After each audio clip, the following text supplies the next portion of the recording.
로마서 11장 36절로 로마서 12장 1, 2절 보겠습니다. 이는 만물이 주에게서 나오고 주로 말미암고 주에게로 돌아감이라. 그에게 영광이 세세에 있을지어다. 아멘. 그러므로 형제들아, 내가 하나님의 모든 자비하심으로 너희를 권하노니 너희 몸을 하나님이 기뻐하시는 거룩한 산 제물로 드리라. 이는 너희가 드릴 영적 예배니라. 너희는 이 세대를 본받지 말고 오직 마음을 새롭게 함으로 변화를 받아 하나님의 선하시고 기뻐하시고 온전하신 뜻이 무엇인지 분별하도록 하라. 아멘. 오늘 하나님 말씀의 제목은 내 삶의 목적이라는 제목으로 저와 여러분이 은혜를 나누겠습니다. 내 삶의 목적. 로마서는 크게 두 부분으로 나뉜다고 제가 언제도 한번 이야기를 했던 것 같아요. 로마서는 1장에서 11장까지는 이제 기독교의 핵심이에요. 교리 부분이 있는 거예요. 기독교가 어떤 틀을 가지고 있는 종교인가, 그것을 바울이 아주 잘 정리한 부분이죠. 그리고 나서 12장과 16장의 내용은 실천 부분으로 나누게 됩니다. 그래서 로마서는 1장에서 11장에서 기독교의 기본 교리에서 대해서 이야기를 하고 있고, 12장과 16장에서는 그리스도인들이 그리스도인답게 맞는 올바른 삶을 살아야 될 것을 권면하는 내용입니다. 교리는 여러분 기독교의 심장과 같은 거예요.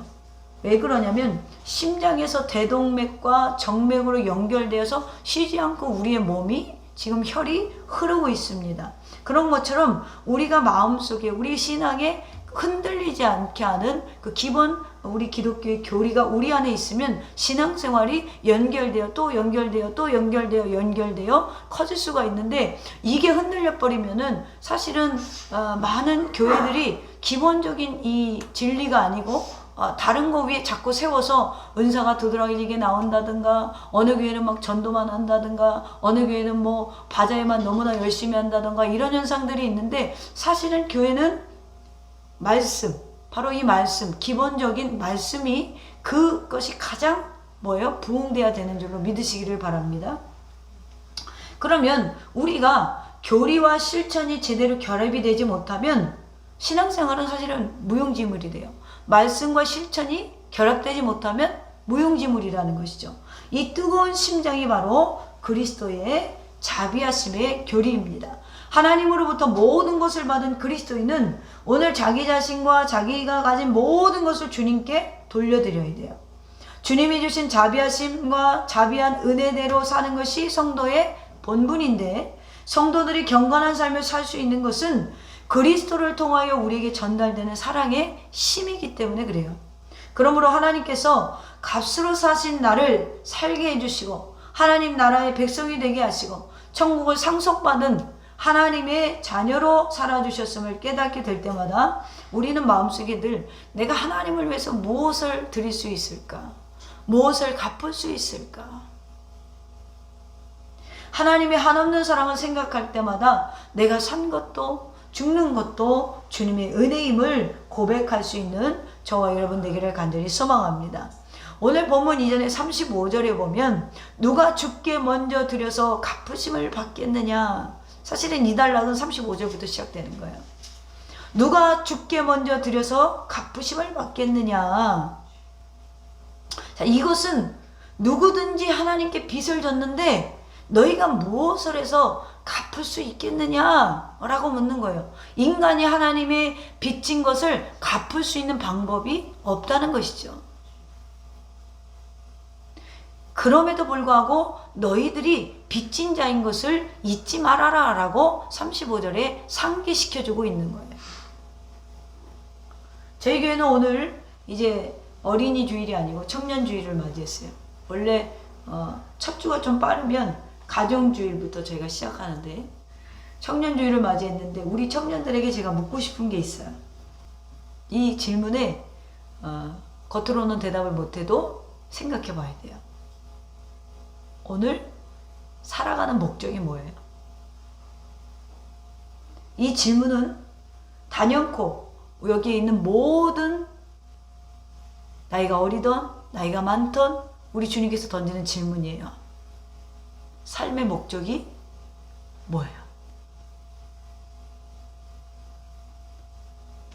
예를 들어서 여러분, 지도자를 잘 만나도 어떤 이들은 그 지도자를 위해서 자기 목숨까지 바쳐요. 일평생을 바쳐요.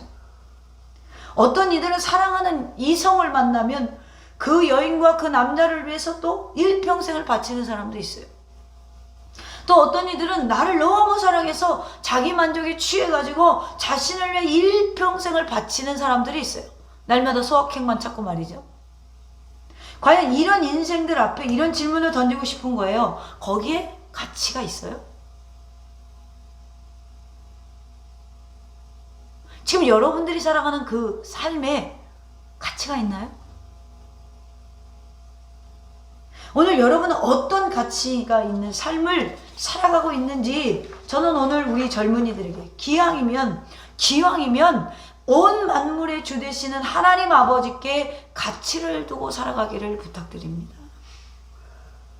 사도 바울은 그렇게 살아간 대표적인 사람이에요. 그는 예수님을 만난 모든 가치관이 변화됐어요. 그래서 세상에 자신이 누렸던 모든 것을 배설물로 여긴다라고 빌립보서 3장 8절에 보면, 또한 모든 것을 해로 여김은 내 주 그리스도 예수를 아는 지식이 가장 고상하기 때문이라. 자기가 가지고 있고 자기의 배경, 자기의 가문, 자기의 학문, 이걸 자기는 해로 여긴다는 거예요. 왜 그래요? 내가 예수를 아는 지식이 가장 고상한 걸 깨달았기 때문이라는 것이죠. 내가 그를 위하여 모든 것을 잃어버리고 배설물로 여김은 그리스도를 얻고, 그리스도를 얻었기 때문에 바울이 몸에 가시가 있었잖아요. 병이 있었다는 거예요. 어떤 사람은 간질이라고 하고 어떤 사람은 안질이라고 그래요. 어쨌든 보기에 나쁜 병이에요. 그런데 바울은 옷자락만 만져도 병이 났어요, 사람들이. 그런데 바울 자체는 자기 병을 못 고치는 거예요. 바울이 기도해요. 하나님 고쳐주세요. 하나님의 응답이 없어요. 하나님 고쳐주세요. 하나님 고쳐주세요. 3번을 기도했는데 내 은혜가 내게 족하도다. 그리고 바울은 자신의 질병에 대해서 고하지 않습니다. 고하지 않을 수 있는, 그 하나님의 응답에 순종할 수 있는 그 순종은 바울이 예수 그리스도를 아는 지식이 가장 고상한 것임을 알았기 때문에 그래요. 근데 자기의 몸이나 자기의 삶을, 가치관을 더 뒀다면, 뭐 하나님 이래? 고쳐줘야지. 그렇게 생각했을 거예요. 그런데 그것보다도 더 높은 가치가 예수 그리스도를 아는 지식이라는 걸 알았다라는 것이죠. 오늘 여러분, 우리도 목적도 없이 그리스도를 얻는 것에 모든 것을 잃어버린 바울의 그 고백, 가치관이 180도 완전히 바뀐 변화. 여러분은 오늘 교회 안에 있으면서 어떤 목적으로 살아가냐는 거예요. 휴대폰 보다가 하루가 갑니다. 게임을 하다가 밤이 지나요. 돈이 필요하면 나가서 알바합니다. 한 달, 2달, 요즘 젊은 분들 보면 그래요. 한 달, 2달 하고 석 달 놀아요. 지금 이런 삶을 살아가고 있는데 다시 묻습니다. 그 길의 끝에 뭐가 있냐는 거예요. 그 길의 끝에 뭐가 있어요? 내 마음이 외롭고 번민스러워서 친구를 만나서 술을 한잔 먹고, 내 친구를 만나서 커피숍을 가고, 내가 친구를 만나서 저 멀리 가서 맛있는 걸 먹고 여행을 가고, 향방 없이 다니는 거예요. 젊은 사람이나 나이 든 사람이나. 산에 가보세요. 젊은 사람은 또 거기 없어. 다 나이 드신 분들이에요. 산을 올라가는 목적이 뭐냐고 난 물어보고 싶어요. 건강이요? 산이 건강을 줄까요? 물론 운동하면 숨은 덜 찰 수 있겠죠. 근데 건강을 주관하시는 이가 누구예요? 하나님이세요. 우리의 물질을 주관하시는 이가 누구예요? 하나님이세요. 우리의 생사화복을 주관하시는 분이 누구예요? 하나님이세요. 지금 바울이 오늘 그거 얘기하고 있는 거예요. 여러분, 목적이 없다는 것은 방향을 잃어버렸다는 거예요. 그걸 아셔야 돼요. 방향을 잃어버린 거예요. 오늘날 방향을 잃어버린 크리스찬들이 너무나 많아요.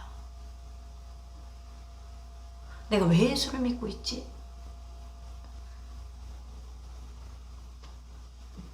우리가 방향을 잃어버리고, 저는 오늘 여러분 예배를 통해서 우리 청년뿐 아니라 우리 모두가 방향성을 좀 찾았으면 좋겠어. 방향성을 이렇게 제시하는 거예요, 바울이. 나는 모든 것을 해로 여긴다. 왜? 내 주 그리스도 예수를 아는 지식이 가장 고상하기 때문이다. 우리의 방향성과 우리의 가치관이 여기에 있어야 된다는 것이죠. 허무한 세상의 영광이 아닌 하나님의 영광을 위해 살아갈 목적이 분명하게 우리에게 제시되어져 있어요. 이 목적이 바로 서기를, 방향을 잃지 않기를 주님의 이름으로 축원합니다. 그렇다면 어떻게 바울처럼 사나 죽으나 주의 영광을 위하여 살 수 있을까? 첫째로 36절에 보니까 주님의 주권 사상과 영광 사상으로 무장되어져야 돼요. 36절에 이는 만물이 주에게서 나오고 주로 말미암고 주에게로 돌아감이라 그에게 영광이 세세 있을지어다. 자, 오늘 본절은 하나님께서 만물의 근원이 되시고 그것을 유지하는 분이시며 그것의 목적지도 하나님이시라는 거예요. 근원이 되시고 유지 보수하시고 또 목적지도 하나님이시라는 거예요. 여기서 우리가 주목할 말씀은 시작되는 단어예요. 이는 이렇게 되어 있죠. 이게 헬라어로 호디, 왜냐하면 뭐뭐 때문이다 라는 뜻이에요.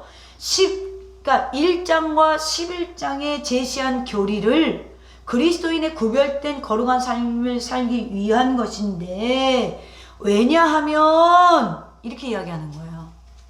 왜 그것을 지켜야 하는지, 왜냐하면 뭐뭐 때문에, 이런 식이거든요. 그러니까 왜냐하면 이런 식으로 36절이 시작되는 거예요. 왜 우리가 기독교 교리 안에서 살아야 하는가, 왜 목적을 그리스도께 두고 살아야 하는가 라고, 왜냐하면 이렇게 외치면서 만물이 주에게서 나오고 주로 말미암고 주에게로 돌아감이라.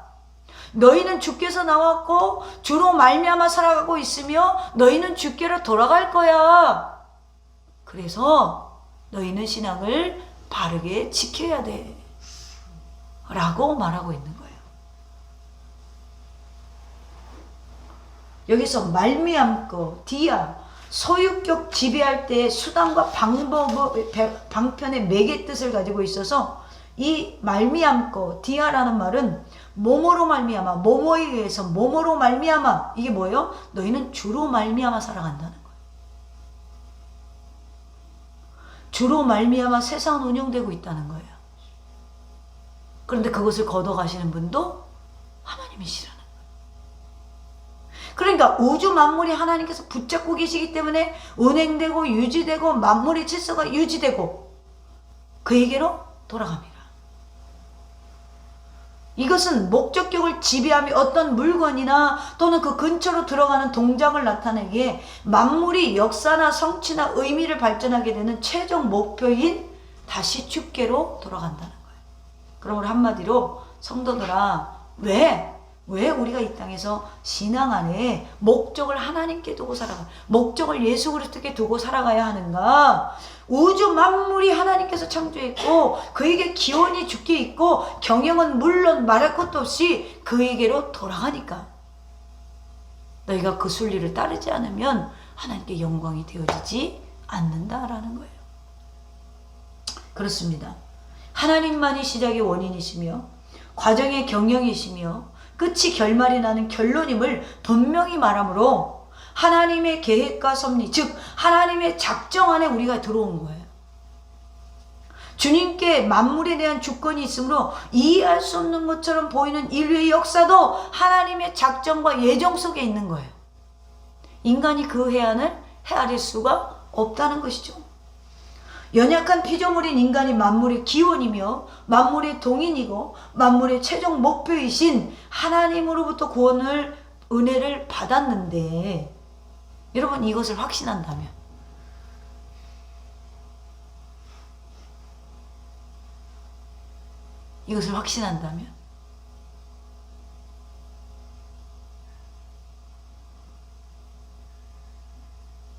어떻게 살아야 될까요? 우리는 입으로 모든 주권은 주님께 있죠. 하나님이 하시는 것이죠.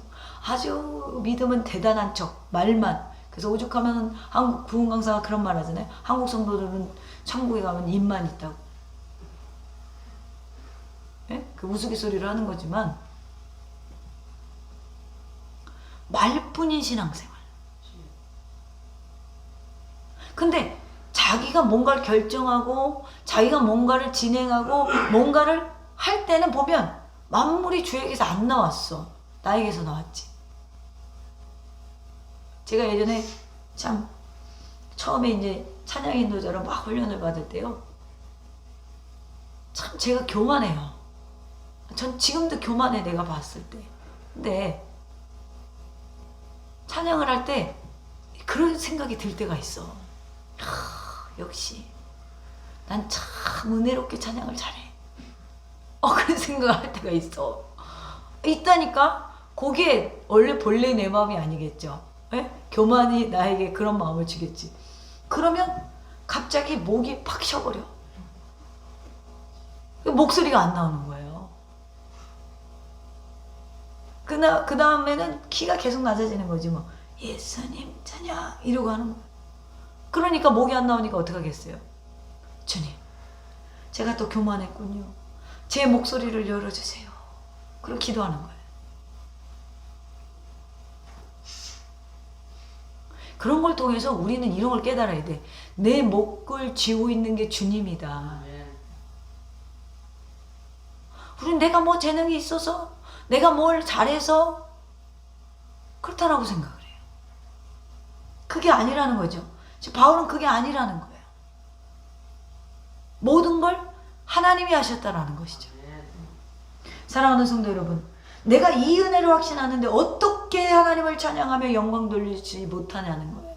어떻게 그럴 수 없냐는 거예요. 사랑하는 성도 여러분, 모든 인생의 목적은 하나님께 영광을 돌려드리는 거예요. 아멘입니까? 모든 영광이 하나님께로부터 나오고 그에게로 돌아가는 것이므로 영광은 하나님께 영원토록 있어야 되는 거예요. 내 삶의 목적이 여기에 있어야 하는 거예요. 왜요? 우리도 하나님께 와서 하나님이 이끄시고 하나님께로 돌아가는 피조물이기 때문에.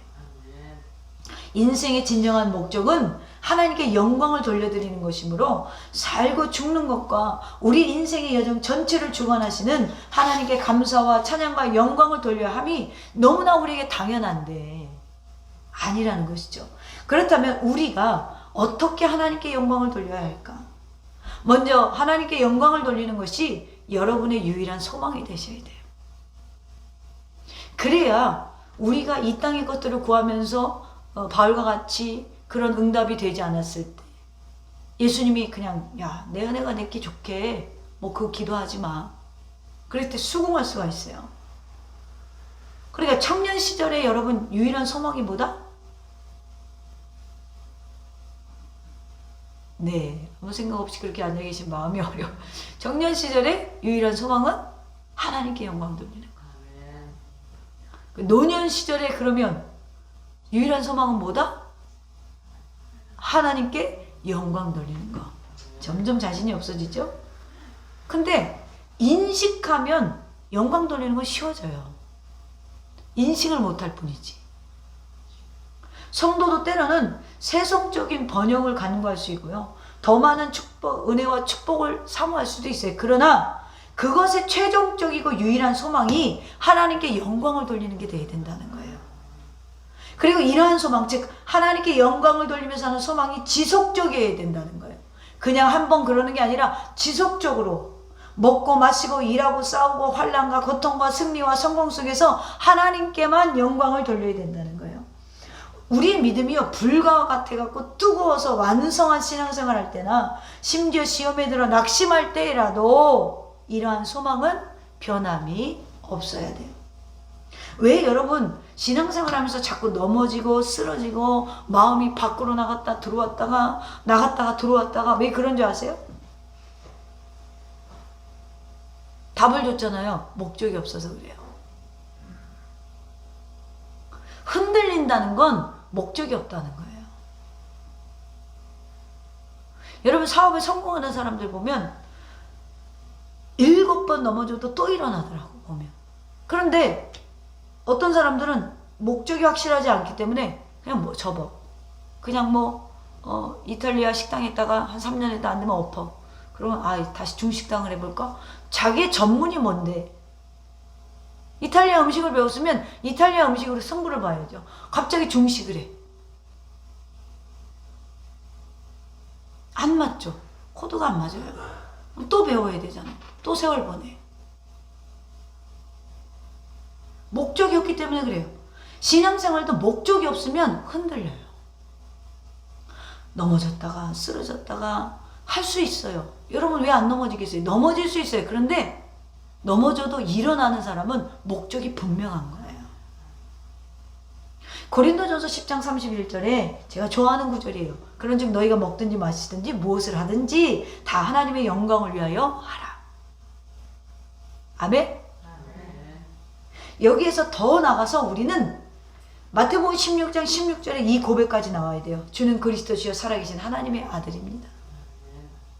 그 최고의 신앙 고백은 내가 먹든지 마시든지 무엇을 하든지 내가 온전하든지 내가 미쳐도 하나님의 영광을 위해서 하라는 거예요.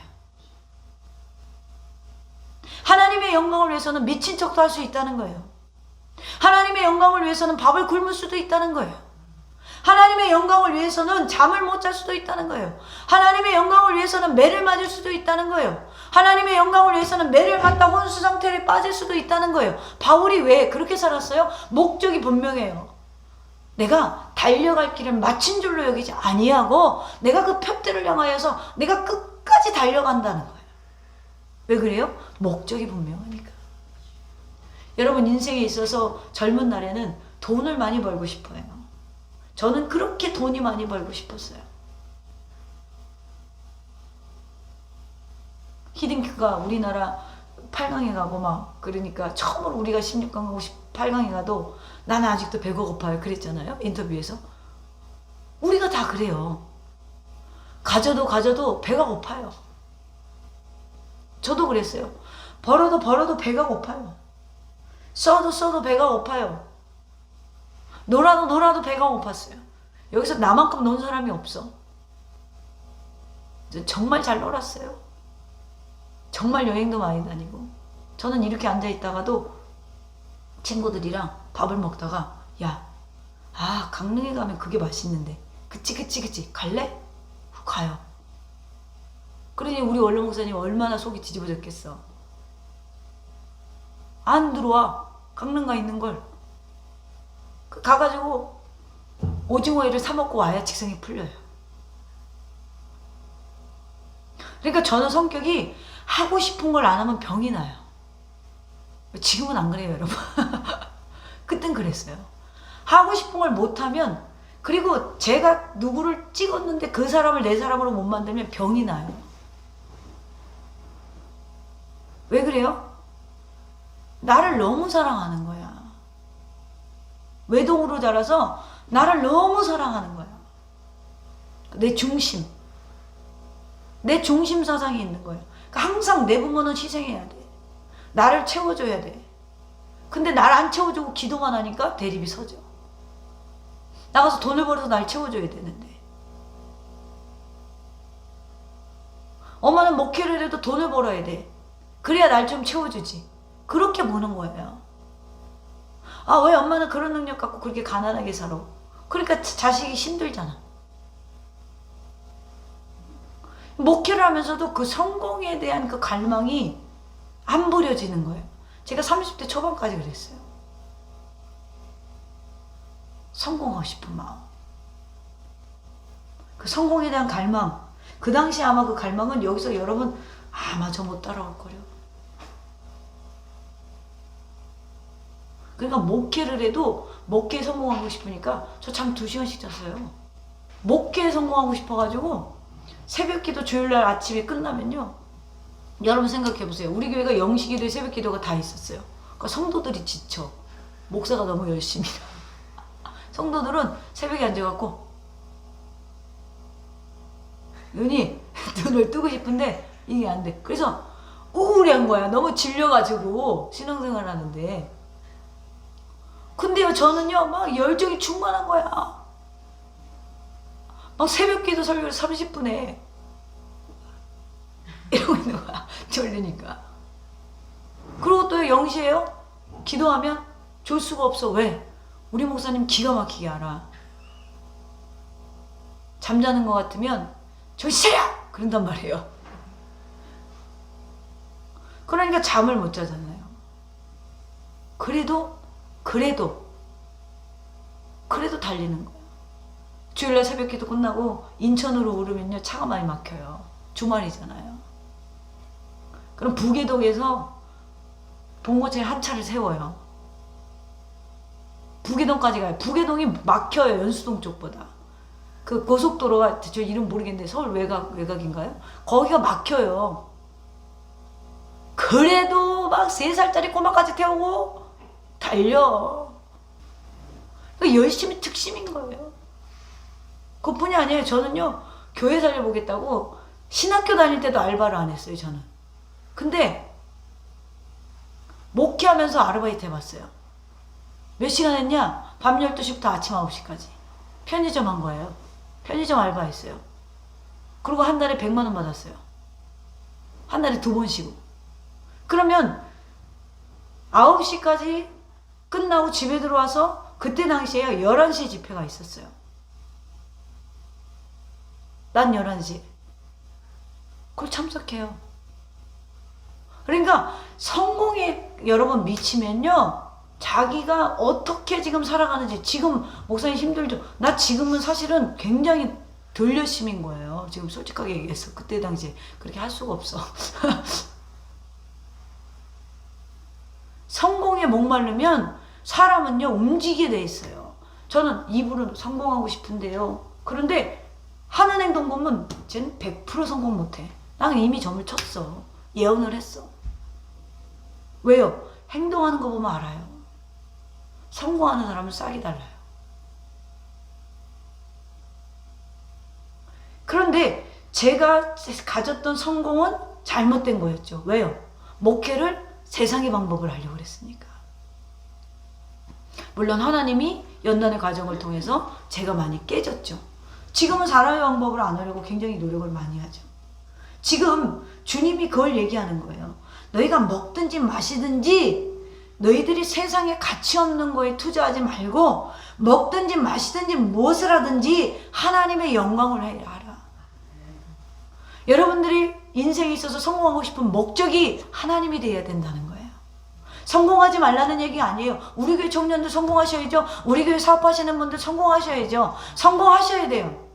성공하세요. 그런데 목적이 하나님이어야 된다는 거예요. 오늘 본문의 36절 말씀은 그러므로 11장과 12장의 연결고리예요. 교리에서 실천으로 넘어가는 연결고리예요. 즉 이러한 소망은 반드시 실천되어야 된다는 것입니다. 성도의 삶이 아주 사소한 것부터 주님께 영광 돌리는 삶을 사는 성도가 되시기를 주님의 이름으로 축원합니다. 두 번째로 우리 몸을 산제물로 드리는 영적 예배를 드려야 돼요. 12장 1절에 보니까 지금 실천편에서 바울은 예배라는 카드를 가장 먼저 갖고 나왔어요. 성도가 어떻게 살아야 되는데 라는 그 첫 번째 가지고 나온 카드가 뭐예요? 예배예요. 그러므로 형제들아 내가 하나님의 모든 자비하심으로 너희를 권하노니 너희 몸을 하나님이 기뻐하시는 거룩한 산제물로 드리라. 이는 너희가 드릴 영적 예배니라. 왜 예배를 가장 먼저 언급할까? 여러분 성경 보면서 생각해 봐야 돼요. 구약에서 하나님께 제사를 드릴 때 짐승을 잡아서 하나님께 번제, 화목제 뭐 등등등 5가지 제사를 드렸어요. 그러나 그 제사는 불완전했어요. 오늘 12장 1절에서는 신약의 예배에 대해서 말하고 있는데 성도에게 있어서 가장 중요한 것은 전도나 말씀 묵상이나 선행이 아니라 그 위에 예배가 있어야 돼요. 예배하는 자가 말씀을 묵상하고, 예배하는 자가 선행을 하고, 예배하는 자가 기도해야 돼요. 이해되세요? 그 예배의 중심에는 하나님이 계셔야 돼요. 여러분이 신앙생활 하면서 이 우선순위를 바뀌면 안 돼요. 예배가 그 무엇보다도 먼저인 거예요. 생각해 보세요. 전도하라, 명령이에요. 말씀에 순종하라, 명령이에요. 이것도 명령이죠. 명령이긴 하는데 제도를 만들어서 순종하라는 거는 제사밖에 없어요. 예배밖에 없다는 거예요. 왜 예배가 중요합니까? 예배는 하나님과의 관계를 맺는 거기 때문에 그래요. 예배를 바로 드리는 사람이 하나님과의 관계를 바로 정립하고 있는 사람이에요. 오늘날 성도들이 예배를 너무 가볍게 생각해요. 드려도 되고 안 드려도 되고, 그럼 그리스도인의 정체성이 없는 거예요. 내가 드려도 되고 안 드려도 되고, 이건 정체성이 없는 거예요. 왜 그래요? 하나님과의 관계성이 뭔지 여러분 아십니까? 출애굽기에서 하나님과의 관계성이 등장하는데, 선민으로 택함을 받고 구원의 칭의가 시내산에서부터 출발을 해요. 구약의 구원은 적에게 생명을 건진받는 걸 말합니다. 병의 치료를, 예를 들어 이런 거예요. 애굽의 군대가 추격해 올 때 뒤에는 군대, 앞에는 홍해가 있었잖아요. 그것을 갈라서 이스라엘을, 민족을 건너게 하신 것, 이게 구원이에요. 그런데 시내산에서 하나님과 모세의 만남으로 칭의가 시작된 거예요. 칭의는 의롭다고 칭해 주시는 거예요. 누가? 하나님이 우리를. 예수 그리스도를 믿음으로 주를 시인하는 자들에게 의롭다고 칭해 주시는 거예요. 시내산에서 시작한 칭의가, 그리고 레위기에서, 회막에서 하나님을 만남으로 교제가 시작된 거예요. 의롭다고 시내산에서 칭해 주시고 하나님을 만나는 장소를 정해 주셨어요. 어디에서? 성막에서. 그러면 누가 만났어요? 그 안에서 누가 만났어요? 하나님과 하나님의 백성이 만났어요. 이건 뭐예요? 관계예요. 하나님을 만나는 시간, 하나님과 교통하는 시간, 하나님의 자녀라는 것을 인정하는 시간, 그것이 바로 예배라는 거예요. 하나님의 백성들은 하나님께 희생제물을 드리고, 하나님께서 그것을 받아 연락하시고, 흠없는 제물을 하나님께 드림으로 성도의 삶이 구별되고 성화되어져 가는 과정, 거룩하게 만들어가는 과정, 이 과정이 하나님과의 관계성을 향상시키는 과정이에요. 그것이 오늘 예배라는 것이죠. 하나님과의 관계가 깊어지면 여러분 영성이 깊어지는 거예요. 신약에서의 영성은 하나님과의 관계성이에요. 내가 예수 안에, 예수의 영이 내 안에 있음으로, 이 관계성이라는 거예요. 이게 뒤로 밀려나는 게 아니에요.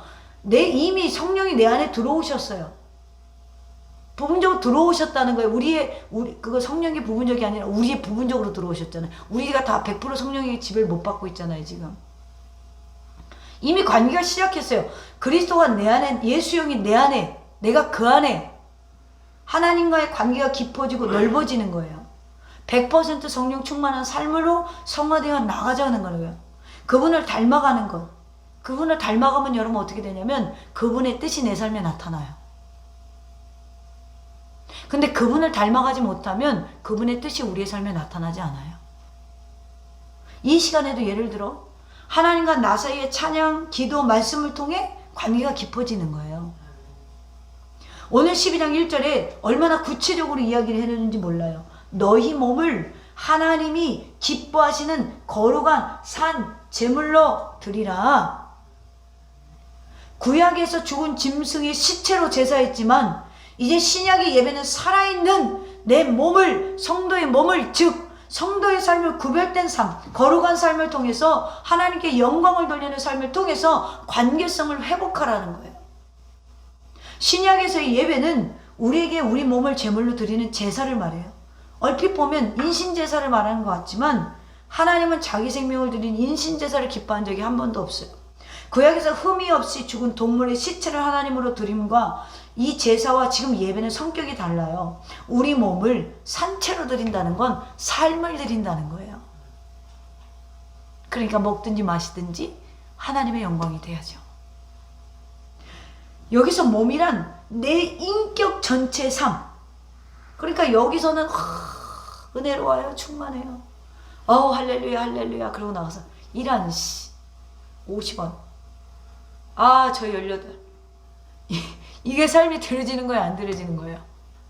안 들어지는 거예요. 그 순간에 주님이 어디 가셨어요? 그 순간에 하나님의 영광이 어디 있어요?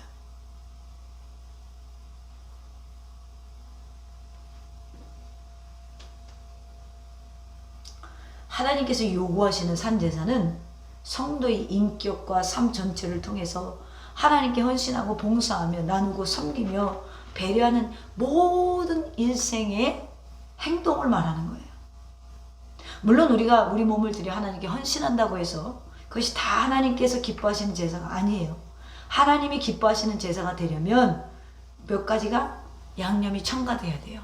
그것을 2절에서 말하고 있는 거예요.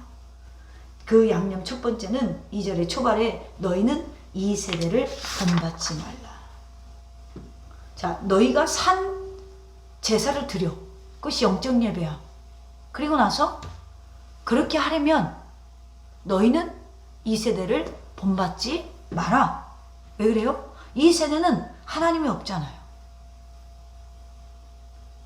이기주의고 물질 만능주의고 우상을 사람마다 가슴속에 품고 그 우상이 없으면 나라도 품고 살아가는 시대잖아요. 그러니까 너희는 이 세대를 본받지 말아라. 이 말은 하나님 없는 사람들의 악한 풍습과 타락한 생활 방식을 따라가지 말라는 거예요. 요즘 사람들 보세요. 수단과 방법을 가리지 않고 돈을 끌어모아요. 내게 만족한 답을 두지 않으면 좋아하는 여자도 막 가서 죽여요. 왜 그래요? 자기가 중심이고 자기가 우상이기 때문에 그래요. 내게 좋은 대로 하는 세대, 내 마음에 맞는 세대, 이 세대를 그리스도인은 본받지 말라. 그리고 두 번째 양념은 뭐예요? 2절 중간에 보면 마음을 새롭게 하여 변화를 받으라. 예배의 본질은 영과 진리로 예배하는 것입니다. 즉 성령과 말씀으로 하나님께 영광을 돌리고 하나님을 만남으로 살아계신 하나님의 인격이 하나 되어 하나님의 사랑의 인격과 자비의 품성으로 변화를 받아야 돼요. 예배의 본질은 예배를 드리면서 우리의 성품이 하나님의 성품으로 자꾸 바뀌어져 가는 거예요.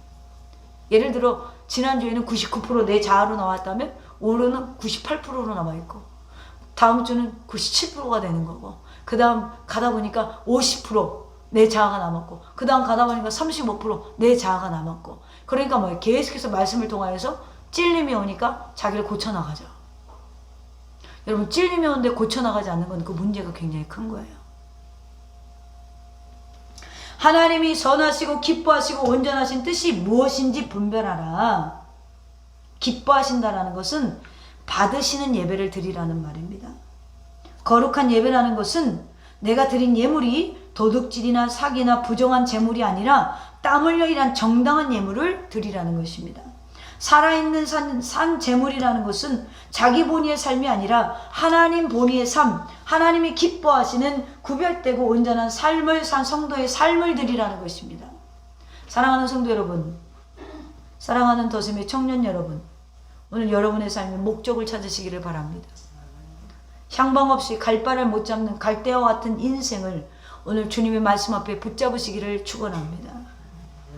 오늘 성도들이 하나님의 정말로 하나님께 헌신한다는 것은 가정도 직업도 팽개치고 교회나 봉사나 전도를 해야 된다는 말이 아니에요. 오직 하나님을 위해 헌신한다는 것은 우리가 가정을 갖도 우리가 직업을 가져도 우리가 무엇을 먹든지 잠을 자든지 깨어있든지 무엇을 해 달려갈지라도 하나님의 영광이 없으면 가짜라는 거예요.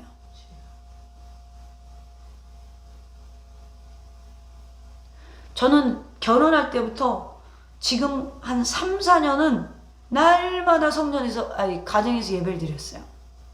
남편 집사님이랑 시간 맞추냐고 굉장히 힘들었어요. 10분을 드려도 하는 거예요. 왜 그러냐면 그때서부터 목적이 뭐냐면 우리 가정은 하나님의 영광을 위해서 존재하는 거예요. 우리 가정이 하나님의 영광을 위해서 존재하는 그게 없으면 그 가정의 존재가 없는 거예요. 이유가 없는 거예요.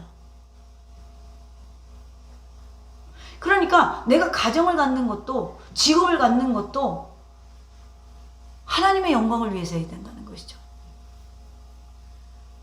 돈을 버는 목적이 뭐예요, 여러분? 음식을 먹는 목적이 뭐예요? 잠을 자는 목적이 뭐예요? 마지막으로 수가성 사마리아 여인에게 예수님께서 오셔서 요한복음 4장 23절로 24절에 보니까 아버지께 참되게 예배하는 자들은 영과 진리로 예배할 때가 오나니 곧 이때라. 예수 그리스도를 만난 이때라는 이야기예요. 아버지께서는 자기에게 이렇게 예배하는 자들을 찾으시느니라. 하나님은 영이시니 예배하는 자가 영과 진리로 예배할지니라. 수가성 사마리아 여인아, 네가 목말랐는데 이제 목마름을 그치게 하는 나를 만나지 않았니? 온전히 너를 만족시키고 채워주는 나를 만나지 않았니? 메시아를 만나지 않았니? 그리스도를 만나지 않았니? 바로 이때라. 이때는 아버지께 참되게 예배하는 자들, 영과 진리로 예배하는 때가 바로 이때라.